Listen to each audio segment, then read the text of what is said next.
आज आपण राजगिऱ्याचा अगदी 10 मिनिटात तयार होणारा खुसखुशीत पराठा करत आहोत. राजगिऱ्याचे अनेक आरोग्यदायी फायदे आहेत. वजन कमी करण्यासाठी, रोगप्रतिकार शक्ती वाढवतं, हाडांसाठी फायदेशीर, पचन सुधारतं, हृदय निरोगी ठेवतं. त्यासाठी उपवासाला हा पराठा तर खायला हवाच, पण इतर दिवसांमध्येही खाणे फायदेशीर आहे. जय गजानन माऊली, प्रिया मराठी रेसिपीमध्ये तुम्हा सर्वांचे खूप खूप स्वागत. चला करूया. त्यासाठी लागतील 3 उकडलेली बटाटे. बटाटा किसून घ्यायचा.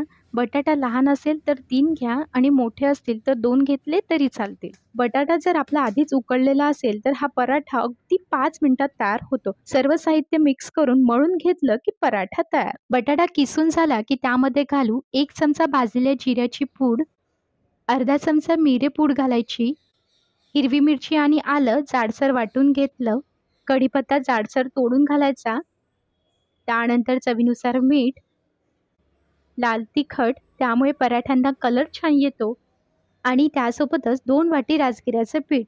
राजगिऱ्याचं पीठ हे बाजारात मिळतं, पण जर तुम्हाला घरी करायचं असेल तर राजगिऱ्याचे दाणे मंद गॅसवर भाजून घ्यायचे आणि ते थंड झाल्यानंतर मिक्सरला त्याचं पीठ तयार करायचं. आता यामध्ये घालू 3 चमचे शेंगदाण्याचं जाडसर कूट. कूट घालताना लक्षात घ्या, दाण्याचं कूट हे जाडसरच घालायचं, त्यामुळे ते पराठ्यांवर दिसतं आणि खातानाही खूप छान लागतं. आणि त्यासोबतच पराठा छान कुरकुरीत होण्यासाठी आपल्याला लागेल 2 चमचे वरईचं पीठ आणि पराठ्याला छान चटपटीत चव येण्यासाठी यामध्ये घालू 2 चमचे दही. आता हे सर्व साहित्य मिक्स करून याचा एक गोळा तयार करूया.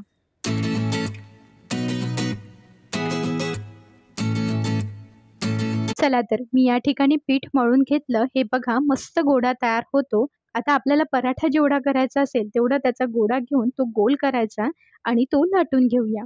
थोडं राजगिऱ्याचं सुकं पीठ लावून लाटून घ्यायचं. खूप जास्त लावू नका, नाहीतर ते पराठ्यावर दिसतं. तर हे बघा अशा प्रकारे मी पराठा लाटून घेतला. आता वर जे जास्तीचं राजगिऱ्याचं पीठ असतं ना, ते काढून घ्यायचं आणि पराठा भाजून घेऊया. तर पराठा भाजण्यासाठी तवा हा मध्यम गरम झाला की त्यावर पराठा टाकायचा. आता त्यावर थोडं तेल किंवा तूप सोडायचं. गॅस हा मध्यम ठेवायचा आणि आता पराठा एका बाजूला थोडासा भाजून घ्यायचा.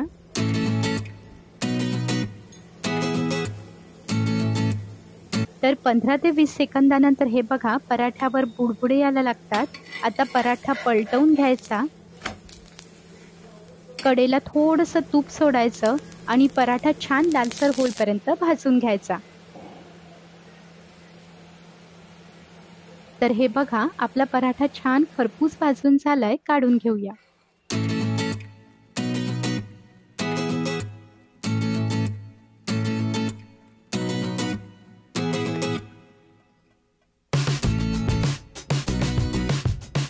तर तयार आहेत मस्त खुसखुशीत आणि हेल्दी उपवासाचे पराठे. आणि लक्षात घ्या, बटाटा उकडताना कुकरच्या तळाशी पाणी घाला आणि पॉटमध्ये पाणी न घालता बटाटा ठेवा आणि कुकरच्या 3 शिट्ट्या करा. म्हणजे बटाटा शिजल्या पण जातो आणि त्यामध्ये पाणी जात नाही. त्यामुळे आपलं पीठ पातळ होणार नाही आणि पराठा व्यवस्थित लाटता येईल. नक्की करून बघा हे उपवासाचे हेल्दी पराठे. रेसिपी आवडली तर लाईक करा, शेअर करा आणि प्रिया मराठी रेसिपीला सबस्क्राईब केलं नसेल तर नक्की करा. चला तर भेटू अशाच नवीन रेसिपीमध्ये.